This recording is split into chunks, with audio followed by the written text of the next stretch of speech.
नमस्ते बच्चों, स्वागत है फिर से आपका आपके अपनी जीविका इंग्लिश क्लासेस में। आई होप आपको सभी वीडियोस पसंद आ रहे होंगे, समझ में आ रहे होंगे। और आज के वीडियो में हम पढ़ने वाले हैं एक बहुत ही इंटरेस्टिंग सा चैप्टर जो कि है डीप वाटर, आपकी फ्लेमिंगो बुक का सेकंड चैप्टर, जिसको लिखने वाले हैं विलियम डगलस। अब ये चैप्टर जो है वो विलियम डगलस की खुद की ज़िंदगी से जुड़ा हुआ है। उन्होंने इसमें अपने खुद के बारे में बात करी है। पर बात क्या करी है, किस बारे में वो बात कर रहे हैं, क्या क्या चीज़ें उनके साथ हुई हैं, कौन सा ऐसा एक हादसा है जिसके बारे में वो यहाँ बात करना चाहते हैं, वो हम इस वीडियो में आज देखने वाले हैं। तो सबसे पहले तो हम ये समझते हैं कि ये चैप्टर कहाँ से आया है, ये उनकी ज़िंदगी का हिस्सा कहाँ से आया है। तो उन्होंने एक किताब लिखी थी जिसका नाम है मैन इन माउंटेन्स, उसी में से ये एक छोटा सा हिस्सा लिया हुआ है। Author tells about how he overcomes the deep rooted fear of water. इस किताब में और इस हिस्से में वो हमें ये बता रहे हैं कि उनके मन में पानी को लेके जो बहुत गहरा डर बैठा हुआ है था, उससे वो कैसे बाहर आए। ओवरकम यानी कि बाहर आना, तो वो उस पानी के डर से कैसे बाहर आए। We learn that the author develops fear of water following two very shocking incidents. हमें ये भी पता चलता है कि पानी को लेके जो उनका डर है वो दो हादसों की वजह से हुआ है। उनके साथ दो घटनाएं, दो इंसिडेंट उनके साथ ऐसे हुए जिसकी वजह से उनके मन में पानी को लेके ये डर बैठ चुका था। तो पहला जो उनके साथ इंसिडेंट हुआ था वो 4 साल की उम्र में हुआ था, जब वो कैलिफोर्निया बीच के किनारे अपने फादर के साथ घूमने गए थे और वहाँ पर एक बड़ी सी लहर ने उनको आकर अपने साथ बहा कर लेकर गई थी। और जब वो उस पानी से बाहर निकलने की कोशिश करते हैं तो वो बहुत नाकामयाब होते हैं, वो बाहर निकल नहीं पाते, पर जैसे तैसे उनको बचा लिया जाता है। दूसरा जो उनके साथ इंसिडेंट हुआ वो 11 साल की उम्र में हुआ था, जब वो एक स्विमिंग पूल में स्विमिंग सीखने जाया करते थे। वहाँ पर 13 साल का एक लड़का था जो बहुत ही ज़्यादा दूसरे बच्चों को परेशान करता था, बुली था। बुली का मतलब ऐसा बच्चा जो दूसरों को परेशान करता है, दूसरों के ऊपर अपनी ताकत आजमाता है, दूसरों को डराता है। तो ऐसे ही एक 13 साल के बच्चे ने उन्हें पूल के अंदर फेंक दिया था और वो पूल में बिल्कुल नीचे तक चले गए थे और उनको ऐसा लगने लगा था कि वो बस अब डूबने वाले हैं। तो पहला हादसा 4 साल की उम्र में बीच के किनारे हुआ था, दूसरा हादसा 11 साल की उम्र में स्विमिंग पूल में हुआ था। Having gone through such scary experiences, he fears water deeply. तो ऐसे ही डरावने अनुभवों के कारण, स्कैरी मतलब डरावने, ऐसे ही डरावने अनुभवों से गुजरने के बाद उनको पानी से बहुत ज़्यादा डर लगने लगा। However, he does work really hard to overcome the fear. Come out, है ना। तो पर उन्होंने धीरे धीरे अपनी ज़िंदगी में कोशिशें करी, बहुत ज़्यादा कड़ी मेहनत करी और वो इस डर से बाहर आने में कामयाब हो गए, है ना। Finally we learn about the steps he takes to overcome this fear. और इस चैप्टर में हम उन सारी कोशिशों को जानेंगे, उन सारी स्टेप्स को हम जानेंगे जो उन्होंने इस डर से बाहर आने के लिए लिया। उन्होंने क्या मेहनत करी, किस तरीके से इस डर पे उन्होंने काबू पाया, वो हम सब जानने वाले हैं। More over he was successful in overcoming the fear and gives us all a great lesson of determination and will power. ठीक है, तो वो इस डर से बाहर आने में सक्सेसफुल हो जाते हैं, इस डर को ख़त्म करने में वो कामयाब हो जाते हैं। और हम सबको भी एक बहुत बड़ा लेसन सीखने को मिलता है, वो है डिटर्मिनेशन यानी कि दृढ़ इच्छा, और विल पावर यानी कि आत्मशक्ति। तो जब इस कहानी को हम पूरा समझेंगे तो हमें ये जानने को मिलेगा कि हम कैसे अपने खुद के डर पर काबू पा सकते हैं। अगर हम किसी भी चीज़ को ठान लें, अगर हमने एक बार ठान लिया कि हमें इस डर से बाहर आना है, और अगर हमने थोड़ा सा अपने आप को हौसला दिलाया, हमने अगर थोड़ा सा अपने आप ऊपर विश्वास किया कि हाँ हम ये कर सकते हैं, तो हम किसी भी तरीके के डर से एक ना एक दिन ज़रूर बाहर आ सकते हैं। तो ये एक बहुत अच्छा लेसन हमें इससे सीखने को मिलता है, जो राइटर के खुद के हादसे से हमें सीखने को मिलता है। अब हम इसमें देखेंगे कि हमारे पास कौन सी ऐसी मेन बातें हैं जो हम इस लेसन से सीख सकते हैं, या कौन सी ऐसी मेन चीज़ें हैं जो हमें इस लेसन में ध्यान देनी है, यानी कि इसके की टेक अवेज क्या हैं। तो सबसे पहला ये एक ऑटोबायोग्राफिकल अकाउंट है। ऑटोबायोग्राफिकल यानी जो खुद की ज़िंदगी से जुड़ा हुआ होता है। तो मैं आपको वीडियो की स्टार्टिंग में भी बता चुकी हूँ कि ये जिस हादसे के बारे में यहाँ बात कर रहे हैं और उनके ज़िंदगी के जिस हिस्से के बारे में वो बात कर रहे हैं जहाँ पर उन्होंने इस डर से बाहर आने की कोशिश करी है, वो अपने खुद के बारे में बात कर रहे हैं। ये सारी चीज़ें उनके खुद के साथ हुई हैं और वो वही हमें यहाँ पर बता रहे हैं। The lesson is an autobiographical narrative that reflects Douglas childhood experiences and fears related to water.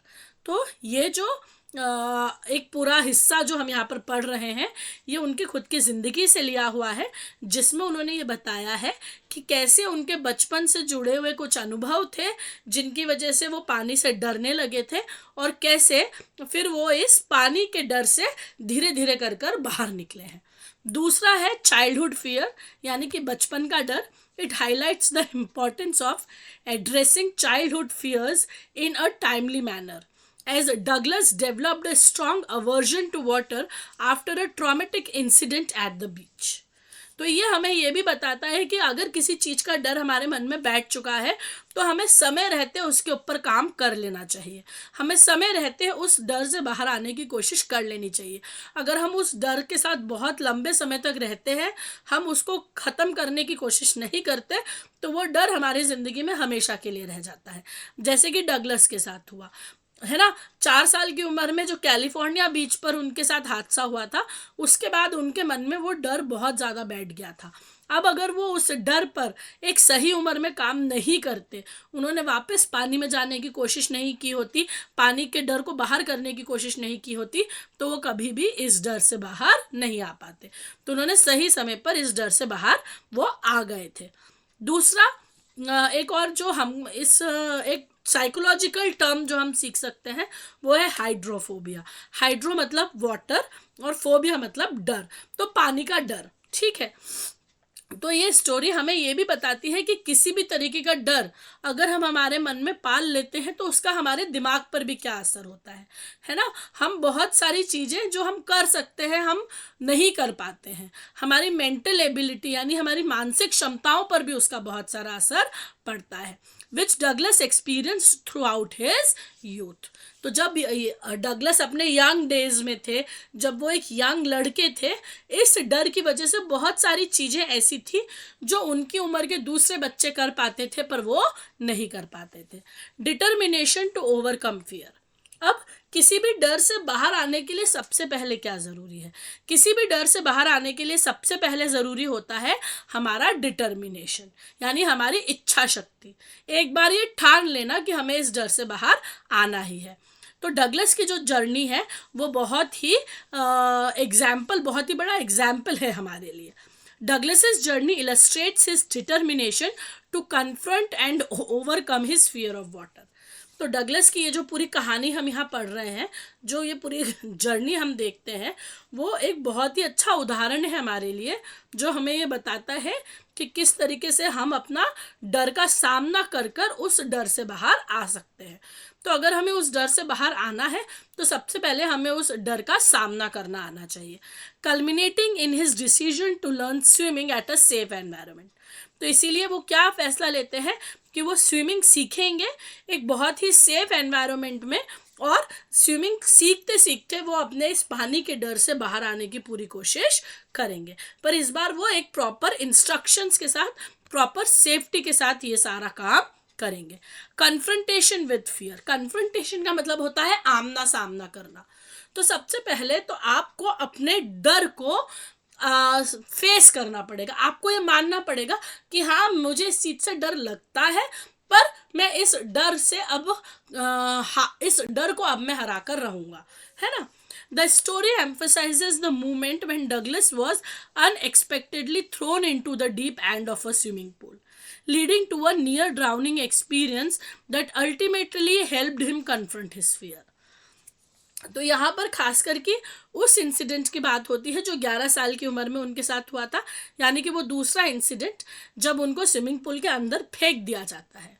और वो एक ऐसा हादसा था जिसमें उनको ये लगा था कि आज तो वो पूरी तरीके से डूब जाएंगे, वो जिंदा नहीं बच पाएंगे, पर जब उन्होंने इस चीज से बाहर आने की कोशिश करी और उन्होंने जब ये समझ लिया कि डरने से कुछ होगा नहीं, मुझे कैसे भी करके इस डर को काबू करके इस स्विमिंग पूल से बाहर आना ही पड़ेगा, तो उस दिन वो पूरी तरीके से उस डर से भी बाहर आ चुके थे और उस स्विमिंग पूल से भी वो अपने आप को बहुत सक्सेसफुली बाहर ले आए थे। ट्रियम्फ ओवर फियर, ट्रियम्फ का मतलब होता है जीत, विक्ट्री, तो अपने डर के ऊपर जीत पाना। After rigorous training and practice, rigorous यानी कि बहुत कड़ी मेहनत, training and practice, Douglas successfully overcome his fear, swimming across lake Wentworth and challenging his terror which he ultimately conquered. तो जिस दिन वो उस स्विमिंग पूल से बाहर आए, उसके बाद उन्होंने ये मन में पूरी तरीके से ठान लिया कि अब मैं कड़ी से कड़ी मेहनत करूँगा, अच्छी ट्रेनिंग लूँगा, अच्छे से प्रैक्टिस करूँगा और एक बहुत अच्छे तरीके से स्विमिंग सीख कर दिखाऊँगा। और उन्होंने वो किया भी, उन्होंने बहुत अच्छे से स्विमिंग सीखी, बहुत प्रैक्टिस करी, दिन रात मेहनत करी और वो उस स्विमिंग पूल में ही नहीं तैरे, आगे जाके वो अलग अलग नदियों में, अलग अलग लेक्स के अंदर, अलग अलग झीलों के अंदर भी उन्होंने तैर कर देखा कि वो तैर पा रहे हैं या नहीं, क्योंकि स्विमिंग पूल तो छोटा सा होता है, वहाँ आपको मदद करने के लिए बहुत सारी चीज़ें होती हैं। तो उन्होंने वो अलग अलग झीलों में जाकर तैरे, वो अलग अलग नदियों में जाके तैरे, ताकि उनको ये कंफर्म हो सके कि अब वो पानी के डर से पूरी तरीके से बाहर आ चुके हैं और अब किसी भी तरीके का पानी हो, चाहे नदी हो, चाहे सागर हो, चाहे तालाब हो, वो कहीं पर भी तैर सकते हैं। और इसीलिए उन्होंने अब अल्टीमेटली अपने डर के ऊपर जो है वो जीत हासिल कर ली थी। ठीक है, तो ये 2 पॉइंट्स हमारे लिए बहुत इंपॉर्टेंट है कि किस तरीके से उन्होंने अपने डर का सामना किया और किस तरीके से वो अपने डर से बाहर आए। इंस्पिरेशनल मैसेज, अब ये हमें क्या मैसेज देता है? ये कहानी हमें मैसेज ये देती है कि हम कोई भी काम अगर पूरी मेहनत से, पूरी हिम्मत से करते हैं तो हम किसी भी काम को करने में सक्सेसफुल हो सकते हैं। The lesson concludes with a powerful message about the strength of the will to live and the importance of courage in overcoming fears. तो ये लेसन हमें ये बताता है कि हम अगर अपनी हिम्मत का साथ नहीं छोड़ें, अगर हम एक बार किसी काम को करने की हिम्मत कर लेते हैं, अगर हम एक बार इस चीज़ की हिम्मत कर लें कि हमें अपने डर का सामना करना है और हमें उस डर से बाहर आना है, तो हम उस डर से पूरी तरीके से बाहर आ सकते हैं और हमें ऐसा करने से फिर कोई भी नहीं रोक सकता। तो हमारी ये जो मेन बातें हैं, जो मेन पॉइंट्स हमने पढ़े हैं, वो कहीं ना कहीं इस चैप्टर की मेन थीम्स भी हैं। आप अगर कोई क्वेश्चन ऐसा देखते हैं जिसमें आपसे इस चैप्टर की थीम्स पूछी जाती हैं, तो आप ये सारे पॉइंट्स उस आंसर में लिख सकते हैं। तो हमने इस चैप्टर से मेन क्या क्या चीज़ें सीखी हैं? एक तो हमने सीखा है कि डर क्या होता है, उसके बाद हम उस डर से बाहर कैसे आ सकते हैं, डिटर्मिनेशन क्या होता है यानी दृढ़ इच्छा, दृढ़ शक्ति क्या होती है, और पर्सनल ग्रोथ, है ना, यानी डगलस की खुद की ज़िंदगी में कैसे वो आगे बढ़े, उनकी ग्रोथ कैसे हुई, उनके डेवलपमेंट कैसे हुई, यही सब हमने इस चैप्टर में पढ़ा है। तो ये वीडियो आपके लिए सिर्फ एक इंट्रोडक्शन वीडियो था जिसमें आपको बताया गया है कि कैसे आप ये सारी चीज़ों को इस चैप्टर में पढ़ेंगे, इस चैप्टर के द्वारा आप समझेंगे। अब अगर आपको इस चैप्टर का पूरा डिटेल्ड वीडियो चाहिए जिसमें आपको इस चैप्टर की हर छोटी से छोटी जानकारी दी जाए, तो आप इस वीडियो पर भरपूर लाइक बरसाइए, इस वीडियो को लाइक करिए, शेयर करिए, सब्सक्राइब करिए। जितने ज़्यादा से ज़्यादा लाइक इस वीडियो पर आप देंगे, उतनी जल्दी आपको इस चैप्टर का पूरा डिटेल्ड वीडियो भी मिल जाएगा। मैं उम्मीद करती हूँ आज का वीडियो भी आपको अच्छे से समझ में आया होगा, आपको सारी मेन बातें इस चैप्टर की पता चल गई होंगी। अगले वीडियो में जब हम मिलेंगे तो हम इस चैप्टर को डिटेल में समझने की कोशिश करेंगे, बट उसके लिए ज़रूरी है आपका इस वीडियो को भरपूर मात्रा में लाइक करना। Thank you so much.